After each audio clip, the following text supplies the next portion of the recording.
Hello everyone, welcome to the review for the Newcastle game, 0-0 at Old Trafford. A very frustrating game all around, many things to pick from it. No goals to discuss, unfortunately. And yeah, I said in the preview, Sam, this could be a potential banana skin, and that's what it turned out to be today, unfortunately. There's a few things I want to discuss later on in the thing, like refs with the soft fouls, penalty shouts, many other things, substitutions and stuff, but just give us your overall thoughts on the game in general, Sam, if you can. Uh, Frustration, as the title says. I think we lacked a clinical edge to finish or create massive chances. That there wasn't many, like, apart from the last sort of 5 minutes, there wasn't many clear-cut chances for us to score. Didn't create much. It was really frustrating with like you said, the ref. I think we missed Ericsson a lot in that midfield. I know we'll talk on Fred and we'll touch on Fred because my God, he um, frustrating. And yeah, just overall that I think we could have won that game had the quality been there, but it just wasn't there, and that was the overall frustrating bit. Yeah, there was a few things I write notes during the game because I forget a lot of things, but set pieces are still a concern for me. I know they didn't necessarily score from one, but the threats that they had physically, they was causing problems in and around that box. Every time Kieran Trippier got a free kick or a corner, I was just like, please, God, no, please, because they kept winning headers, kept winning second balls. Obviously, fortunately, they didn't score from it, so a lot of people will be like, well, what are you talking about? We haven't conceded. So, but there was still issues I saw within that, the setup and things that worried me. I thought the first half in particular, Newcastle were a better team. I thought we started off well the first 5-10 minutes, and then for half an hour in that period, they were just getting chances, getting quite a lot of chances. The tempo, the energy. Survey discussed before on the preview, didn't he, that he said that the midfielder Joe Linton, Guimaraes, and whoever else, Willock or whoever it was who played, would be an issue for us. Did you notice that in the game? Yeah, I thought Bruno Guimaraes had a little bit of a quieter game than I expected it Yeah. to. I thought he was a little quiet, but that Joe Linton, I think I said in the chat when you were doing the watch along, he's a problem. He was a Yeah. serious problem throughout the game, and he probably should have scored when he had that when he hit the bar and then De Gea saved and then he hit it wide. Is that the No, sequence? no, I think it was just two. I think so he hit the bar, it bounced off the bar, and then he headed it again, and it Yeah, hit the post, and it went probably out. he probably should Dalot have booted it out. he probably should have scored at that point. Yeah. But yeah, he was a problem the entire game. Gamarish had a little bit of quieter game, which was good to see. But I don't know whether that was because we marked him out of the game or just because he wasn't having a great game. But Joe Linton, yeah, he was a real handful the entire game, and we just didn't seem to get a handle on him at any point during that game. Extremely sloppy in possession as well in the first half as well. Thought he was giving away a lot of stupid passes. Dalot does this quite a lot as well. Casemiro, again, had one where he give it away a Fred, few times. Yeah, Fred. Like, yeah, let's talk about Fred because I remember listening to the commentator on, it was obviously CBS who was streaming it, and he was saying he's been one of their brighter sparks. He's been one of the better players, and I was thinking, is he watching the same game as what I'm watching? I thought his decision making was absolutely shocking. I thought he's dribbling at times when he's trying to beat a man and it just gets nudged to the side off the ball off players like Joe Linton and stuff. He's such a frustrating player. And you see what happens. We discussed again in many other shows, not just the preview, that the fact if you take Christian Eriksen out of that team, we're fucked for creativity. We struggled so much to carve until the end, really, to the last 20 minutes or so. I felt like we struggled to create chances. yeah, that was the big thing. Like everybody was saying, oh, Ronaldo's done nothing. It's like we didn't have any service to him. Like Yeah. nobody played a ball into him. I think there was one ball and he was offside. And that was it. That was kind of Yeah. his service for the day. I thought, yeah, Fred was just really simple stuff. He makes it look so difficult, like a 5 yard pass in front of him, and he'll just absolutely bin it and or hit it too long or hit it too short, and I don't understand it. And then he'll be capable of something ridiculous, like he'll do like a 20-yard ping pass and Yeah, like which make that's it like, work. yeah. And I don't get it. I really don't understand it. I don't understand how that's the same player and how he can't mesh that part of his game together because he's so frustrating. Because sometimes he does great stuff and other times he's just like he's a nightmare for us. And I think they're trying to get him to play the Ericsson role and he doesn't have that capability. He's not that guy. he plays a different role, and if you want that creativity, you need somebody else. Like, you can't be having Fred to have that creative role because it's not him. I noticed it in the game as well. They'd let him have the ball. So if Bruno Fernandes got the ball, they'd be on him. Like, they'd press him hard. Similar with Casemiro, or if any of the creative players got on it, like Sancho or Antony. But when Fred got on it, he had acres of space, because it's like you don't need to press. You press him if obviously they was trying to counter press certain times, but towards the end when he was kind of a little bit in a low block, they wouldn't go towards him. They just let him have the ball because they know he's not really going to carve out any chances. If that's Christian Eriksen, someone's on him straight away, running at him. But Fred is one of them. Like, I've always said, I don't mind him as a squad player, but not a chance should he be starting games for Manchester United ever. And the only reason why he did start today was because of Eriksen. Not in that role anyway. Not in the creative, like, 8. Like, he was playing in 8, wasn't he? That's what he was doing. Yeah. And that's not the guy for it. It's not the guy for it. I'd rather have seen Zidane Iqbal in that role. I know he's really massive game to chuck him in at that end, but like, I think he'd offer something way more creative and be better at his passing than Fred is at times, because he was beyond frustrating today.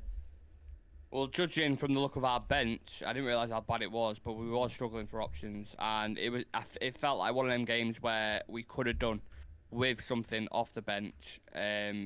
We did make a change. Cristiano Ronaldo come off. Not happy about it at all. Felt like he still had something in him, could have scored.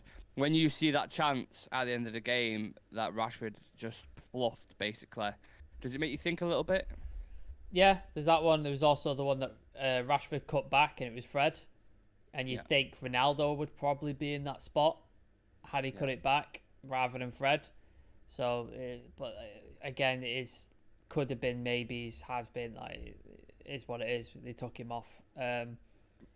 I think he wasn't at fault, Ronaldo. Again, his service was poor. He wasn't getting the service.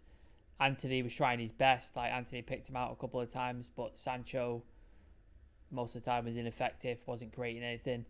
Doesn't run at players. No, well, that's what I mean. Every time he ran into space, and then he stopped, and then he turned, and then he pass it backwards. Yeah. Every time. And Jayden Sancho's whole game is dribbling past defenders, running at people.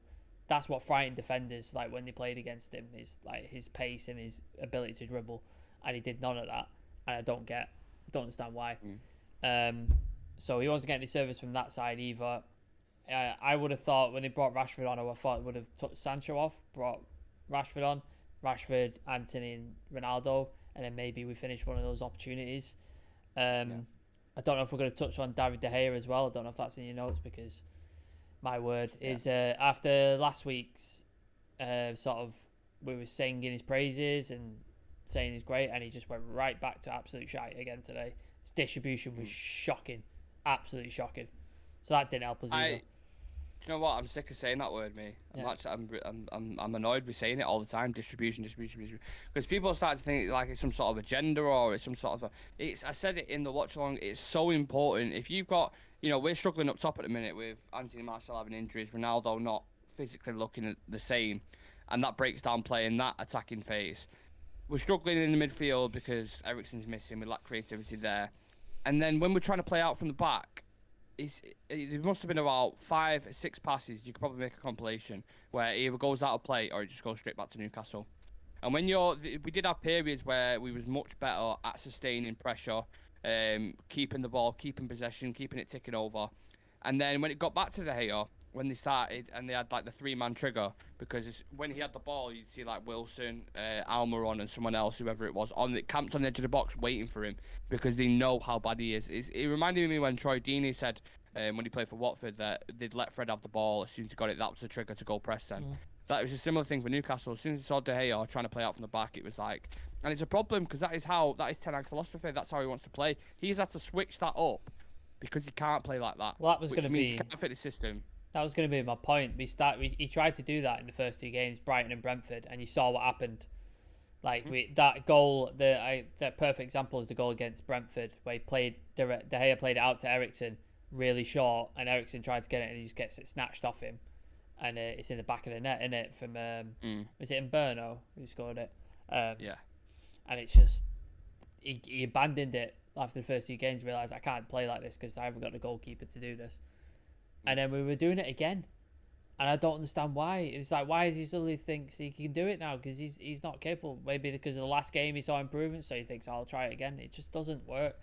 And yeah, I think as more games go on, I think that's going to become the 2 highlight areas now are going to become the lack of creative backup in the midfield if Eriksen is not there, and the goalkeeper.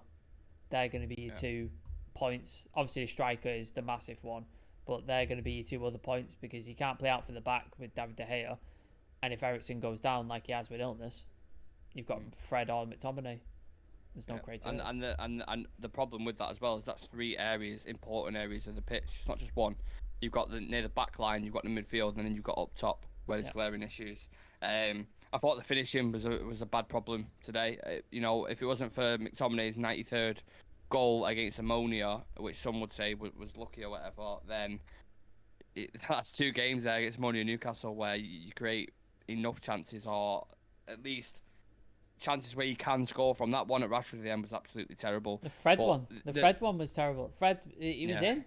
Like, it was on a plate for him. Why did he go with his left foot with that? I didn't understand that. With his left foot, and he opened up as well. Like, I don't just put your head over the ball and drill it. Yeah, drill it with your right foot. Yeah. Or even if like Rashford, maybe you could. I think he made the right choice in trying to pick him out. But in hindsight, if I could rewind time now, if I'm Rashford and I know it's Fred on the other end who's getting into, I'd probably just going for goal. To be honest, I think Ronaldo would have done the same thing. I think he would have just gone for goal. He probably just looked up, didn't he, and saw a red shirt and just. Yeah. Obviously, at the time, you can't do that, but I'm saying, like, if he knew it was Fred on the receiving end, he probably wouldn't have gone for it. How do you see these next couple of games now, Sam? Because we've got a tough run in. We've got Spurs on Wednesday, who are solid. Like, you think Newcastle were resilient there. Spurs, at the minute, are probably the most informed, resilient team, if you like. And then we've got Chelsea, who have won today, beat Aston Villa 2-0, who we're playing on weekend as well. So... yeah, if we play like we did against Newcastle, it's gonna be a frustrating game against Spurs, because if you can't break down Newcastle and create gilt edge opportunities until a 90-odd minute, then good luck doing it against Spurs with a back 5 and very defensive minded players like Bissouma and stuff like that. Like, it's gonna be hard going. And then Chelsea are in. Graham Potter seems to have found his magic quite quickly. Seems to be playing well, like scoring goals. So again, that's really good form for them. So that's going to be another tough game. So for us to get, if we got 1 point out of the next 2 games, I'd count ourselves lucky, to be honest with you, because it's not gonna be fun. Like, it's not gonna be fun. I could potentially see all 3 of them being draws against Spurs, draws against Chelsea, genuinely. Yeah. But yeah, it's going to be very tough. What about injuries? We've got a big run of games, like I just said then, the congested fixture list. We play another 6 games, or another 5-6 games, I think, towards the end of the month and the start. Yeah. I'm not sure what's going on. I know McTominay was out because of the suspension for the booking, so he'll be back for the next one. We don't know what's happening with Christian Eriksen. Rashford he looked all right when he came on, but I don't know what's going to happen with him. Who else was out? We've got Donny van de Beek out, Harry Maguire, Martial. What was he on the bench? I don't think he was on the bench at all, was he? And also Martial. We've got a lot of injuries coming up at the the worst time. What do you do? How do you shape it up going into the games? You're gonna have to pray now that people like Dalot don't get injured, because Wan-Bissaka was nowhere to be seen, is he? Like, I don't know why he is. What, on the bench and stuff. So who do you play at right back? Like, you kind of like, what, is Sandro Martinez going to go out to right back, like Lindelof? So if the injuries start piling up, we're in trouble. Like, we're already in trouble. The squad was, like we said before the season, the squad's paper thin. Even though we bought 5 players, the squad's still paper thin. We haven't got the quality to cover, so it's going to end up like we're going to get to a point now where like a lot of young players are going to be playing. They're just going to have to step up. Saw our bench today. Yeah, our bench, we had Garnacho, Kobe Mino, loads. If we have a couple more midfield injuries, you're going to see Zidane Iqbal, you're going to see Charlie Savage, you're going to see people like that. So that's where we're going to get to with these injury stuff, and that's the result of the Glazers not investing in the squad, not buying the right players, not giving the money that we clearly have, saying we haven't got any money, blah, blah, blah. And I don't think we buy anybody in January either, unless we sell like 3 or 4 players, which I don't see happening because we're very famous at selling players, aren't we? We do really well with it. It's going to be interesting. It's worrying times at the minute. It could have been worse. We could have lost, because I saw that happening. I saw a late Newcastle goal on the break on a counter. I saw that in my head. So it could have been a lot worse, but yeah, a draw doesn't make it feel any better. I feel like I don't know if I said this at the start, but I feel like if Newcastle had St. Maximum in that game, I feel like we would have lost that. Genuinely, I feel like we would have lost that, because that's the threat behind the counter-attack, how good he is on the ball. I think he would have picked one of the players out and we would have lost 1-0. But fortunately, he wasn't playing. We get a draw. It is very frustrating, and we look towards the next games. Do you want to do the ratings? Should we go through? Yeah, let's do it. David De Gea, I'll give him a 5. Yeah. Thought he was poor. Didn't have much to do, to be fair, but like just honestly, some of the stuff he was doing with his distribution was shocking. So, yeah, 5. I would like to give him less, but I think it's slightly unfair. Yeah, I agree. Diego Dallo, I didn't notice much, to be honest. Like, I didn't see him. I just didn't feel like he had much of an impact on the game. I thought he was all right defensively. Did what he was supposed to do, but he was just average for me. I think I'd give him a 6. I'd go 5.5 because he's played better games for us and he's been more influential and effective. I expect a higher standard from him. But like you said, yeah, there was no worrying defensive moments that I can remember from him. But yeah, nothing in the attack either. So for me, 5.5. I actually think the same about Varane and Lissandro. They was better the second half, but the first half there was a few things that was a bit like worrying. There was a moment with Lissandro where he got done as well. So I don't know. I thought he was again average, but I expect more from them too as well, especially Lissandro on the ball. I'd say. Yeah, I go with a 6. Like, didn't put a foot wrong, but Lissandro, yeah, like you said, his passing wasn't there.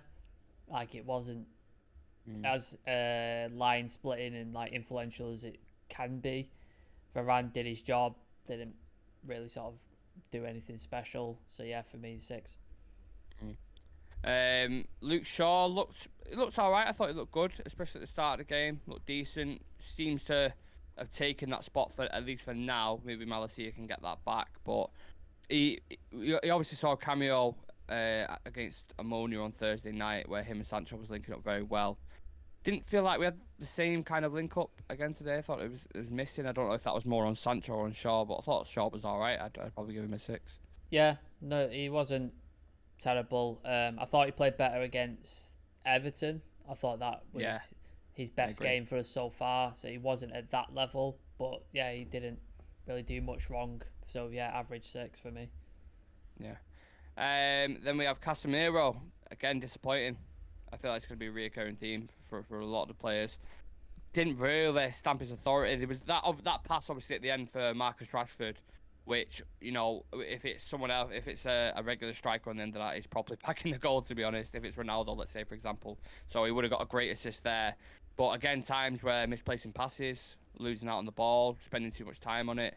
Still in La Liga mode, I felt. So I thought it was a little bit underwhelming from Casemiro, considering he had a man of the match performance against Everton. I'd probably give him just below a 6. Yeah, I think he's still finding his way. He's still adapting. I think he will come good. I just think it's going to take some time. We've seen the glimpse at the Everton game, how good he can be. Obviously, he made a few mistakes in the Everton game, but he made up for it by sort of chasing and getting the ball back. But he didn't sort of do that as much, and he made a lot more mistakes in this game. So for me, he was a 5. I think he was below par than what he should be and what we should be expecting of this guy, because I think he's far better. And I would give, you might disagree with this, I'd give Fred a similar rating. I'd give him a 5 because I thought there was things off the ball that he did really well, which you'd associate Fred with, that counter press. But again, on the ball, dribbling, passing was shocking, so I'd give him a 5. Yeah, no, I'd agree. I think Statman Dave put something out, like the possession won back and all that sort of stuff, which is really good. But then he put underneath like chaotically creative, which is Fred. Like, I mean, that sums it up, chaotically creative, because like you said, at times he's on it, off the ball work and depossessing people is great, but then he'll just do 5-yard passes that'll go astray, thinking he can shoot from 30 yards out and shit. Like, he'll just do bizarre stuff. So it's, yeah, for me, 5. Bruno Fernandes, I know this is the rating bit, but I want to touch on it a little bit.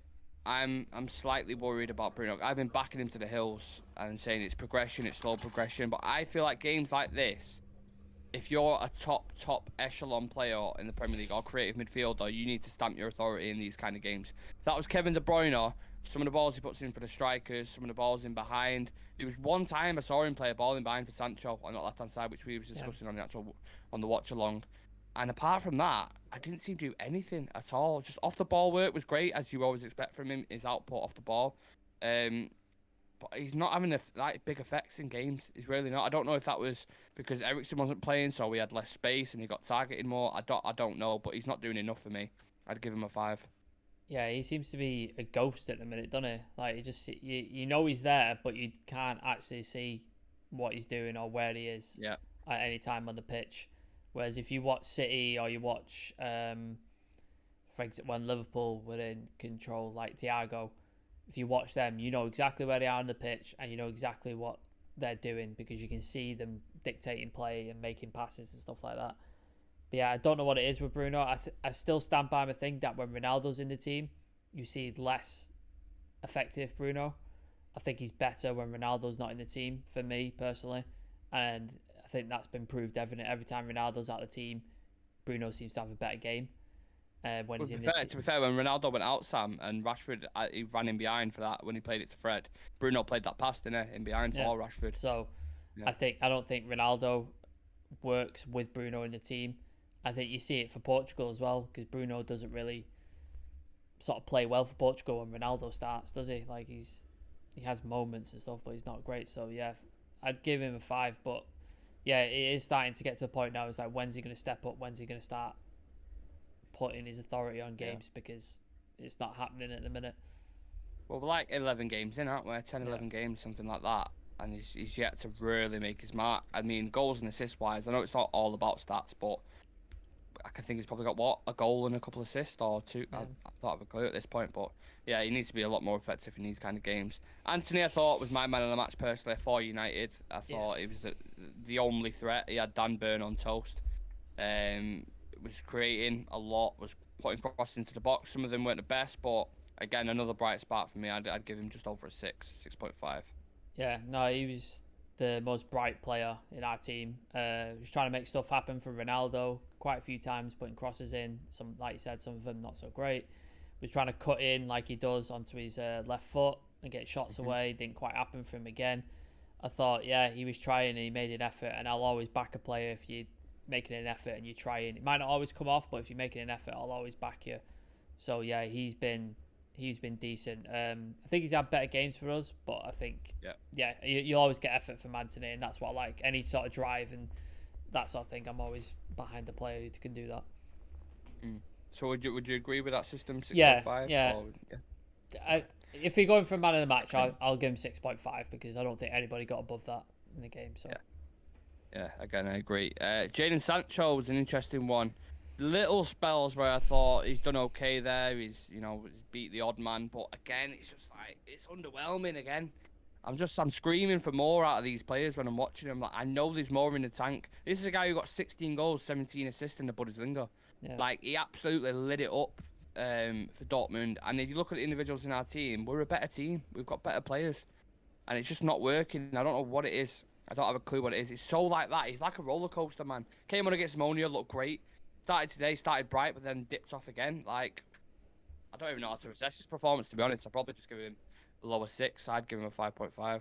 Yeah, he was just, like I said, frustrating. He got on the ball, and then you're like, right, run at a player, dribble, get some chalk on your boots. And he did none of that. He got it, and then he just turned and then passed backwards, or he'd pass to the left or right. It's like he didn't want the ball. It's like he didn't want a responsibility or to take an opportunity to do so. And I don't understand why. Because defenders are terrified of pace, they're terrified of trickery, they don't want to be sat on their ass, and that's what he can do. And I said in the preview before the game, if you with Trippier coming high, you had that space behind the other fullback as well. What's the other fullback's name for Newcastle? Dan Burn. Yeah, like you said, he had him on absolute toast. Anthony. He was absolutely destroying him. So we could have done the same with Trippier. He's pushing up high, ball over the top. We saw it once that I said, I put it in the group, in the chat, in the watch along. Ball over the top. Sancho was in, ball in it. And we could have done that all day. And we did it once, and he ran onto it once, and it was just so frustrating because it was there on a plate. He could have had it, and he just doesn't seem like he's confident enough to take it on and do so. So I don't know what it is with Sancho at the minute. I really don't.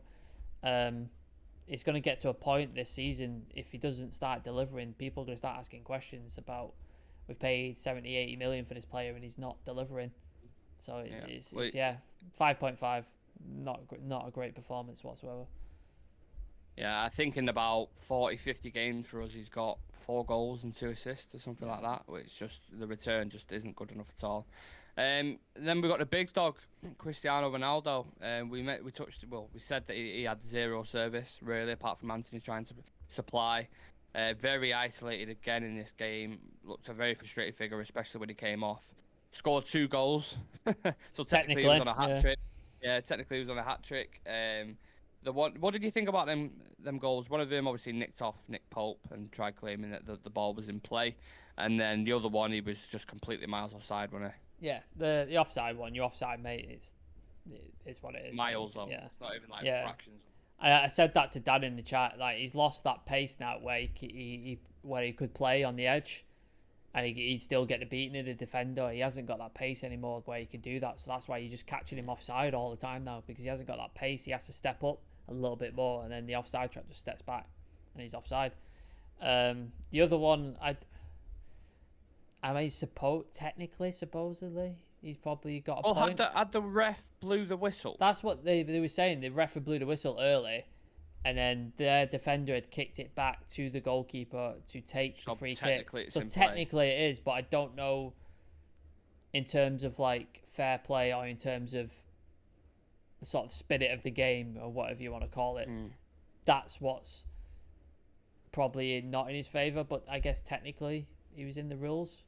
But there's one thing I'm reflecting on, that is he's gone off, he's shaking his head, he's thinking, there's something still in this, I can get a goal.